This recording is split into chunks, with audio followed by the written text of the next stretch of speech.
Let me tell you something. Respect ain't something you go around begging for. It's not a sign you hang on your chest. It's something you carry in the way you walk, the way you talk, the way you show up in this world. See, people can smell confidence before you even say a word. They can see if you believe in yourself or if you're just pretending. And here's the thing. The world don't respect you more than you respect yourself. If you treat yourself like you're second class, don't be shocked when everybody else does too. Now, there's power in silence. Not every battle needs your words. Not every insult needs your reaction. Sometimes the quiet you hold says, I'm not playing on your level. And when people realize you can stand tall without having to swing at every punch, that's when they start to respect your strength. But it's not just about one moment. It's about showing up the same way every day. Consistency builds trust, and trust, that's the soil respect grows in. And listen, never confuse humility with weakness. Being humble doesn't mean you shrink yourself. It means you've got the power, but you don't need to throw it in everybody's face. That's the kind of strength people admire. So if you've been wondering why some folks walk into a room and instantly command attention, it's not luck, it's not magic. It's these little secrets from psychology that make people lean in, listen, and respect you without you even asking. You ever notice how some people walk into a room and instantly, without saying a word, everybody just kind of turns their head? It's like they carry a spotlight with them. And it's not because they're the loudest or the best dressed. Though that might help, it's because they got something in their presence that announces them before their voice ever does. That's confidence. Real confidence is a language all on its own, and it speaks way before your mouth even gets a chance. Now here's the truth. People think confidence is about knowing all the answers, but that's not it. Confidence is about being okay even when you don't know all the answers. It's the calm in your shoulders, the steady way you look somebody in the eye, the way you don't shrink back when all eyes are on you. The moment you walk in, people are reading you. They're checking the way you carry yourself, the way you stand, the way you hold your head up. You might not even realize it, but your body is introducing you before your words do. Think about it. You've seen folks who walk in with their shoulders slumped, eyes darting around, like they hope nobody notices them. And guess what? People treat them exactly how they present themselves, invisible. But then there's that other kind of person. They step in, chest open, moving with a steady pace, eyes forward, like they know they belong there. And people notice. It's not arrogance. It's a quiet statement that says, I know who I am. You can't fake that for long, because confidence isn't just posture. It's a belief. And I'm telling you, confidence comes from doing the work on yourself before the moment comes. It's like an athlete training in the off season. You don't wait until the game to start getting ready. You've been preparing, you've been showing up for yourself day after day. So when the moment comes, you don't have to convince yourself you belong. You already know it. And when you know it, people feel it. I remember meeting this one guy at an event. He wasn't the richest man in the room, wasn't the best dressed, but he carried himself like the room was lucky to have him. Not in a cocky way, but I'm bringing value just by being here kind of way. You talked to him and he made you feel like you mattered. That's the other part of confidence people don't talk about. It's not just how you feel about yourself, it's how you make others feel in your presence. When you're secure in who you are, you don't need to step on anybody to stand tall. And that's why confidence is magnetic. People are drawn to it, they trust it. They see someone who isn't desperate for approval, and it makes them want to give it to you anyway. Psychology backs this up. Our brains are wired to follow leaders, and leaders are the ones who look like they know where they're going. Not because they shout directions the loudest, but because they move with certainty. But here's the kicker. You can't wait for confidence to just show up one morning. You got to build it. You build it by keeping promises to yourself. You say you're going to wake up early. Do it. You say you're going to work on that skill. Show up for it every day.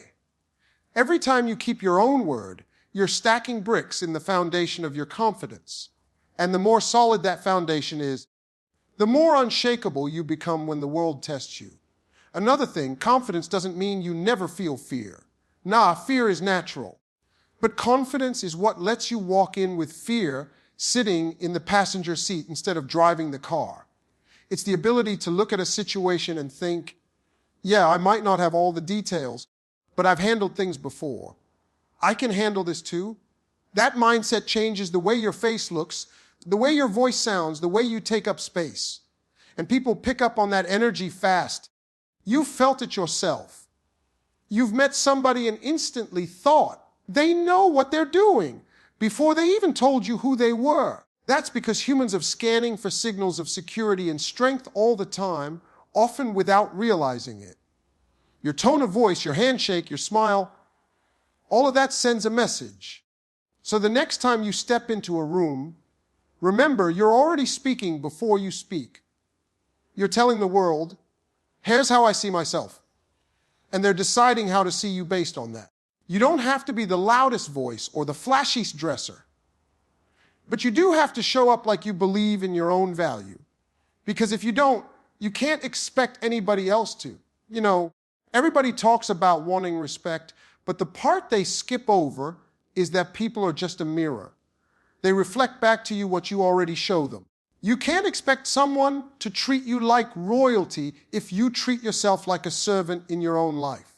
Respect starts right at home in the way you speak to yourself, the way you care for yourself, and the way you set your own standards. If you're always putting yourself last, accepting crumbs, talking yourself down, you're basically handing people the blueprint for how to handle you. And believe me, they'll follow it. See, the way you treat yourself sends out a signal. It's not always loud, it's not always obvious, but it's there. It's in your posture, your boundaries, your choices.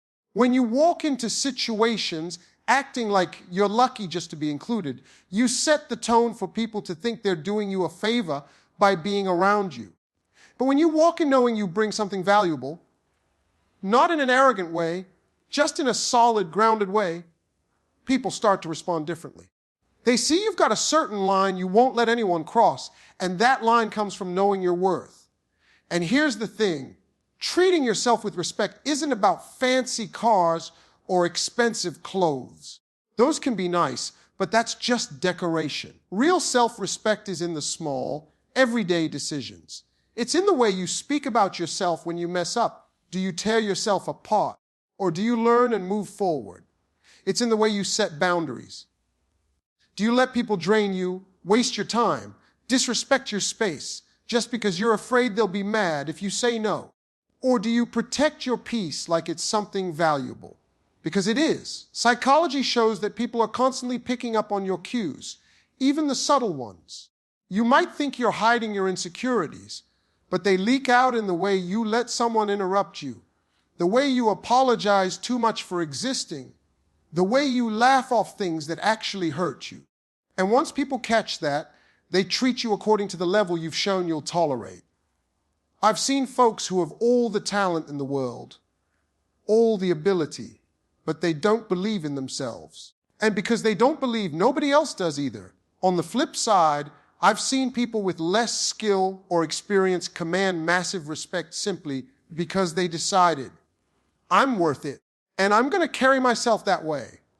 That belief in yourself becomes contagious. People start to buy into it because you clearly do.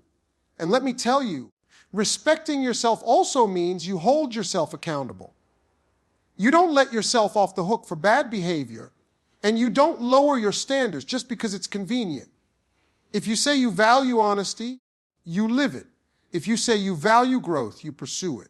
People watch that. They might not comment on it, but they notice the way you stand by your own principles. And that consistency makes it harder for anyone to treat you like you're less than. Self-respect also shows in how you take care of yourself physically, mentally, and emotionally. You don't have to look like a model or be a motivational speaker, but if you're constantly running yourself into the ground, ignoring your needs, never resting, never recharging, you're sending the message that your well-being isn't important, and people will treat it the same way. But when they see you making time to eat right, to rest, to work out, to learn, to grow, They start to realize, oh, this person values themselves. I can't just treat them any kind of way. There's this saying I've always believed: you teach people how to treat you. And it's true. You teach them through what you allow, through what you walk away from, and through the way you talk about yourself. If you constantly joke about how you're not good enough, or you let people get away with crossing your boundaries, you're training them to keep doing it. But when you calmly, firmly, and consistently stand up for yourself, you send a different message. I value me. And if you can't, that's your problem, not mine. Now, don't get me wrong, respecting yourself doesn't mean you walk around with an attitude, barking at people who don't measure up. That's not self-respect. That's insecurity wearing a mask. Real self-respect is calm. It's steady. It's a quiet confidence that doesn't need to announce itself. You just live it, and people adjust to it. And maybe that's the hardest part, the adjustment. Because when you start treating yourself better, not everyone's going to like it. Some folks will fall away. Some will push back because your boundaries disrupt the comfort they had when you didn't have any. But that's the cost of leveling up your respect. You have to be willing to lose people who don't know how to value you. The beautiful thing is, the ones who do stick around, or the new ones who come into your life, will be the ones who get it. They'll treat you with the same respect you show yourself because they see that's the only option. And that's when life starts to feel different, not because people suddenly changed, but because you did. You started showing the world the standard, and the world started listening. You know, everybody thinks that in order to get respect, you got to speak up, you got to clap back, you got to have the last word. But sometimes the most powerful thing you can do is say nothing at all. Silence, when used right, is like a spotlight. It draws attention, it makes people lean in, it forces them to feel the weight of the moment. I've learned that you don't always need to meet every challenge with a speech, and you don't need to attend every argument you're invited to. Sometimes you just sit back, let your eyes do the talking, and your silence will speak volumes. See, here's the thing. Words can be twisted, they can be ignored, but silence makes people face themselves. When someone expects you to react and you don't, it throws them off balance. It's not weakness, it's control. You're saying without saying, I'm not lowering myself to this level. I'm not going to let you pull me into your chaos. That kind of restraint, that ability to keep your cool when everyone else is trying to heat you up, that's the kind of thing that makes people take you seriously. Psychology has this idea that humans are deeply uncomfortable with silence. We like to fill it, explain it, smooth it over. When there's a pause, most people rush to break it because it feels awkward. But if you can learn to live in that space, if you can be comfortable in that stillness, you hold the power in that interaction. You become the one in control because the other person is scrambling to figure out what you're thinking, what you're feeling, what you're going to do next. And let's be honest, some situations don't deserve your energy. Not every insult is worth answering. Not every provocation deserves a performance.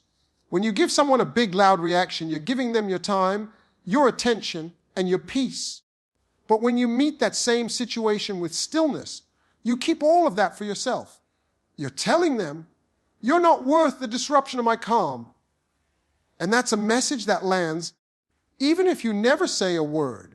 I've seen it in business meetings. I've seen it in family arguments. I've seen it in the street. The person who stays composed, who doesn't rush to fill every second with talking, always comes across as the one in control. They listen more than they speak, and when they finally do say something, people pay attention because it's clear they've been thinking. They haven't been waiting for their turn to talk. They've been processing, weighing, choosing their words carefully. That's a rare thing in a world where everybody's trying to shout each other. There's a reason some of the most respected leaders speak less than everyone else in the room. They know that when you speak too much, you give too much away. You reveal your fears, your doubts, your plans before they're ready. But when you hold back, when you let the silence stretch just a little longer than is comfortable, you force the other side to reveal more than they intended. That's strategy. And silence isn't just for conflict. It's also for presence. Sometimes the best way to make an impact is to simply be still and let the moment breathe. Imagine you walk into a room and instead of rushing to greet everyone, you pause, look around, take it in. You don't need to announce yourself. Your calm presence does it for you. People sense that you're not in a hurry to prove anything, and that's powerful. It says, I know my worth, and I don't need to broadcast it. Silence can also be an act of respect for yourself and for others. When you stop talking and start listening, you're telling the person in front of you, I value what you have to say. You're giving them space to express themselves without interruption, and in return, they're more likely to value your words when it's your turn. It's amazing how many conflicts could be avoided if people simply practiced listening without rushing to respond. And there's another layer to this. Silence gives you time to think. A lot of mistakes get made because people talk too fast, commit too soon, or agree to things they haven't really considered. When you use silence as a pause, you're giving yourself space to make choices instead of reacting. That's a mark of maturity and self-control, and it doesn't go unnoticed. You also have to remember that silence is a form of boundary. It says, I don't owe you my thoughts right now. People who demand an instant answer often do it because they're trying to control you. But when you slow it down, when you say nothing until you're ready, you take back that control. You decide when and how you'll engage. That's not just powerful. That's self-respect in action. Over time, people start to realize that your silence isn't emptiness. It's substance. It's not that you don't have anything to say. It's that what you have to say is worth waiting for. And when that becomes your reputation, respect follows you into every room you enter. You become the person people watch, the one they can't quite figure out, the one whose words carry weight because they aren't wasted. And the truth is, you didn't have to shout to get there. You just had to master the art of letting your silence speak for you. Let me tell you something about people. They might forgive a mistake. They might overlook a bad day. But what they won't trust is someone who's unpredictable every time they show up. See, trust isn't built in one big moment. It's built brick by brick, little by little over time. And the bricks you're laying are called consistency. You can have all the charm in the world. You can talk a good game. But if you don't back it up the same way, day in and day out, people won't believe you. And if they don't believe you, they'll never respect you. Think about the people you respect the most in your life. Chances are they're not just the most talented or the most successful. They're the ones you can count on. The ones who say they'll be there and actually show up. The ones who treat you the same on your best day and your worst day. That's because consistency makes people feel safe around you. They know what to expect. They're not walking on eggshells wondering what version of you they're going to get today. See, respect grows in the soil of trust, and trust is fragile. You can't build it with one good act, but you can break it with one bad one. That's why consistency matters so much. When your words match your actions over and over again, people start to lean on you. They start to believe in you because you've shown them you're solid. And when someone believes in you, respect is the natural next step. Now, here's the thing. Being consistent doesn't mean being perfect. Nobody's perfect. But it does mean being reliable. It means that even when you mess up, you own it, you fix it, and you don't disappear. People respect that kind of accountability. They respect someone who doesn't hide when things get tough, someone who shows up even when it's inconvenient. And here's where a lot of folks go wrong. They start strong. They're all in. They're on time. They're enthusiastic for about 2 weeks. And then the energy fades. The effort drops. The words don't match the actions anymore. And you know what happens? People stop taking them seriously. They stop trusting what they say because they've seen the pattern of not following through. That's why consistency is rare, and that's why it's respected. Not everybody has the discipline to stick with it when it stops being exciting. Psychology tells us that people are wired to trust patterns. If you keep showing up in the same way, with the same integrity, people's brains start to relax around you. They don't have to waste energy trying to figure you out. They already know where you stand. But if you're one way on Monday and a completely different way on Friday, you become unpredictable. And unpredictable people might be entertaining, but they're not respected. Consistency also builds your reputation. Your reputation is basically the story people tell about you when you're not in the room. And you don't get to control that story directly. You control it through how you live every day. If you show up ready, dependable, and true to your word, that story becomes one of reliability. And when that story's respect follows, because people know you're not just good for a moment, you're good for the long run. It's the same reason we trust certain brands, certain leaders, certain friends. They've proven over time that they are who they say they are. They don't just talk about their values, they live them. And that's the part a lot of people skip over. You can't just post about loyal,